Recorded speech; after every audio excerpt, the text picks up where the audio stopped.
ದಲಿತ ಒಬ್ಬ ಕಾರು ಚಾಲಕ 7ನೇ ತಾರೀಕು ಕೆಲವಾರು ನೋವುಗಳಿಂದ ಅವರಿಗೆ ಕೆಲವರು ಕಾರು ಚಾಲಕನ ಹುದ್ದೆಯನ್ನ ಸರ್ಕಾರಿ ಹುದ್ದೆಯನ್ನ ಕೊಡಿಸ್ತೀನಿ ಅಂತ ಹೇಳಿ ಆಮಿಷವನ್ನು ಒಡ್ಡಿ ಮಾನ್ಯ ಸಂಸದರ ನೇತೃತ್ವದಲ್ಲಿ ನಿಮಗೆ ಸರ್ಕಾರಿ ಉದ್ಯೋಗ ಕೊಡಿಸ್ತೀವಿ ಅಂತ ಹೇಳಿ ಏನು 25ರಿಂದ 40 ಲಕ್ಷಕ್ಕೆ ಬೇಡಿಕೆ ಇಟ್ಟು 30 ಲಕ್ಷದವರೆಗೂ ಹಣವನ್ನ ಪಡ್ಕೊಂಡಿದ್ರು. ಆ ಒಂದು ಕಾರಣಕ್ಕಾಗಿ ಸುಮಾರು 2-3 ವರ್ಷದಿಂದ ಅವ್ರಿಗೆ ಯಾವುದೇ ರೀತಿಯಾದಂತಹ ಸೌಲಭ್ಯ ಆಗಲಿ ಅವ್ರಿಗೆ ಕೆಲಸವನ್ನಾಗಲಿ ಕೊಟ್ಟಿರಲಿಲ್ಲ.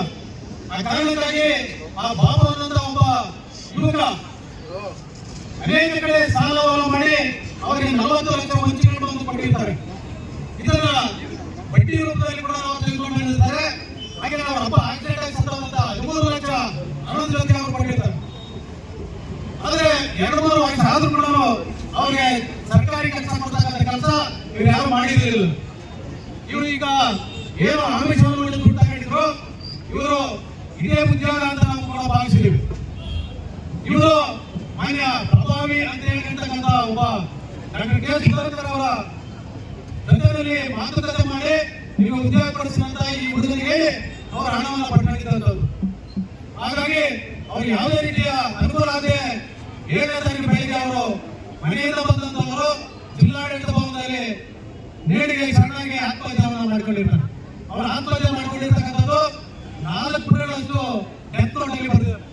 ಡೆತ್ ನೋಟ್ ಅಲ್ಲಿ ನಮ್ಮ ಈ ಚಿಕ್ಕಬಳ್ಳಾಪುರ ಕ್ಷೇತ್ರದ ಸಂಸದರು ಆದಂತ ಸುಧಾಕರ್ ಅವರು, ನಾಗೇಶ್ ಅವರು, ಮತ್ತೆ ಅದೇ ಇಲಾಖೆಯಲ್ಲಿ ಕೆಲಸ ಮಾಡತಕ್ಕಂಥ ಮಂಜುನಾಥ್ ಅವರು 3 ಜನರ ಮೇಲೆ ಅವರು ಡೆತ್ ನೋಟ್ ಅನ್ನು ಬರೆದು ಅವರು ಸಾವಿಗೆ ಸಂಪೂರ್ಣವಾಗಿ ಆ ಡೆತ್ ನೋಟ್ ಅಲ್ಲಿ ಹೇಳುತ್ತೆ ಈ 3 ಜನ ನನ್ನ ಸಾವಿಗೆ ಕಾರಣ.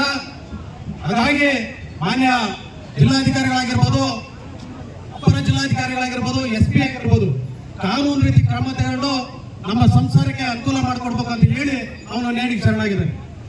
ಇದನ್ನ ನಾವು ಈ ತಾಲೂಕಿನಾದ್ಯಂತ ನಾವು ಏನು ದಲಿತ ಸಮುದಾಯದ ಪರಿಶಿಷ್ಟ ಜಾತಿ, ಪರಿಶಿಷ್ಟ ಪಂಗಡ, ಇತರೆ ಹಿಂದುಳಿದ ವರ್ಗಗಳು ಕೂಡ ಇವತ್ತು ಬೆಂಬಲವಾಗಿ ನಿಂತು ಇವತ್ತು ನಾವು ಈ ಹೋರಾಟದ ಮುಖಾಂತರ ಈ ಕೃತ್ಯವನ್ನು ಎಸಗಿರ್ತಕ್ಕಂಥ 3ರನ್ನು ಬಂಧಿಸಬೇಕು, ಅವರನ್ನ ಕಾನೂನು ರೀತಿ ಕ್ರಮ ಕೈಗೊಳ್ಳಬೇಕು ಪೊಲೀಸ್ ಇಲಾಖೆ ಅನ್ನುವಂಥ ಕಾರಣ ನಿಟ್ಟು ಇವತ್ತು ನಾವು ಹೋರಾಟವನ್ನು ನಾಂದಿ ಆಡಿದ್ವಿ. ಮುಂದಿನ ದಿನಗಳಲ್ಲಿ ಅವರನ್ನ ಏನಾದರೂ ಅರೆಸ್ಟ್ ಮಾಡಿಲ್ಲ ಅಂದ್ರೆ ನಾವು ಚಿಕ್ಕಬಳ್ಳಾಪುರ ಬಂದ್ ಮಾಡೋದಾಗಿರ್ಬೋದು ಅಥವಾ ಲೋಕಸಭಾ ವ್ಯಾಪ್ತಿಯಲ್ಲಿ ಕೂಡ ನಾವು ಬಂದ್ ಮಾಡತಕ್ಕಂಥ ಕೆಲಸಗಳನ್ನ ಈ ಸಂದರ್ಭದಲ್ಲಿ ಮಾಡೋದಕ್ಕೆ ನಾವು ತಯಾರಾಗಿದ್ದೀವಿ. ನಾವೀಗಾಗಲೇ ಸರ್ಕಾರದ ನಮ್ಮ ಮಾನ್ಯ ಜಿಲ್ಲಾ ಉಸ್ತುವಾರಿ ಸಚಿವರಾಗಿರ್ಬೋದು, ಮಾನ್ಯ ಶಾಸಕರಲ್ಲಿ ಮನವಿ ಮಾಡಿದ್ವಿ. ಆ ಕುಟುಂಬಕ್ಕೆ ನೀವು ಸಾಂತ್ವನ ಹೇಳ್ಬೇಕು, ಅವರಿಗೆ ಸರ್ಕಾರದ ವತಿಯಿಂದ ಕೆಲಸ ಇನ್ನಿತರ ಕೆಲಸಗಳನ್ನು ಕೊಡಬೇಕು ಅಂತ ನಾವು ಮನವಿಯನ್ನು ಮಾಡಿದ್ದೀವಿ. ಅದಕ್ಕೆ ಪೂರಕವಾಗಿ ಇವತ್ತು ಜಿಲ್ಲಾಧಿಕಾರಿಗಳ ಆದೇಶವನ್ನು ಕೊಟ್ಟಿದ್ದಾರೆ, ನಮ್ಮ ಕೈಯಲ್ಲಿ ಇದೆ. ಆ ವ್ಯಕ್ತಿ ಬಾಬು ತಾಯಿಗೆ ತಿಂಗಳಿಗೆ 5,000 ಮಾಸಾಸನ ಕೊಡ್ತಕ್ಕಂಥದ್ದು ಈಗಾಗಲೇ ಆದೇಶ ಮಾಡಿದ್ದಾರೆ.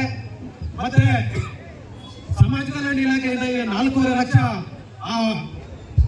ಏನು ಸಾವಿಗೆ ಶರಣಾದಂತ ವ್ಯಕ್ತಿಯ ಹೆಂಡತಿಗೆ ಅಕೌಂಟ್ಗೆ ಹೋಗ್ತಕ್ಕಂಥ ಕೆಲಸ ಸಮಾಜ ಕಲ್ಯಾಣ ಇಲಾಖೆ ಮಾಡಿದೆ. ಸರ್ಕಾರದ ವತಿಯಿಂದ ಆಕೆಗೆ ಒಂದು ಕೆಲಸ ಕೊಡ್ತಕ್ಕಂಥದ್ದು ಮತ್ತು ಆ ಸತ್ತಾದ ವ್ಯಕ್ತಿಯ ಅಣ್ಣನಿಗೆ ಉದ್ಯೋಗಕ್ಕಾಗಿ ಒಂದು ಬೇರೆ ಕೆಲಸ ಕೊಡ್ತಕ್ಕಂಥ ಕೆಲಸನ ಈಗಾಗಲೇ ಸರ್ಕಾರ ಮಾಡಿದೆ.